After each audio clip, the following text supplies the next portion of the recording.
Russia Ukraine যুদ্ধ এখন যেন নতুন এক অধ্যায়ে প্রবেশ করেছে, আর এই মুহূর্তে রাশিয়ার প্রধান শক্তি ইরানের উন্নত প্রযুক্তি। যুদ্ধের শুরুতে অনেকেই ভেবেছিল ইরানি ড্রোন বা মিসাইল শুধু পরীক্ষামূলকভাবে ব্যবহার হবে, কিন্তু এখন সূত্র বলছে রাশিয়া ইরানের প্রযুক্তি সর্বোচ্চভাবে ব্যবহার করছে, যেমন কখনো আগে করেনি। শাহেদ ড্রোন থেকে শুরু করে উন্নতমানের নজরদারি ও আক্রমণ প্রযুক্তি সবই যুক্ত হয়েছে রুশ সেনাদের হাতে, ফলে ইউক্রেনের আকাশ এখন আগের চেয়ে আরও বিপজ্জনক। বিশ্লেষকরা বলছেন রাশিয়া এখন ইরানের সঙ্গে যৌথভাবে উৎপাদনও শুরু করেছে।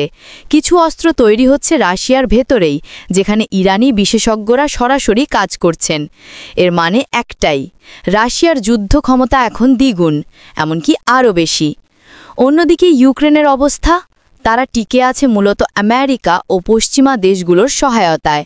প্রতিটি অস্ত্র, প্রতিটি গোলাবারুদ, বাইরের সহায়তা ছাড়া যুদ্ধ চালানো তাদের পক্ষে প্রায় অসম্ভব। বিশ্লেষকরা সরাসরি বলছেন যদি যুক্তরাষ্ট্রের সহায়তা বন্ধ হয়ে যায়, তাহলে ইউক্রেনের পরাজয় শুধু সম্ভাবনা নয়, একেবারে নিশ্চিত বাস্তবতা। রাশিয়া এখন কৌশলগতভাবে শক্তিশালী, প্রযুক্তিগতভাবে অগ্রসর আর আত্মবিশ্বাসে ভরপুর।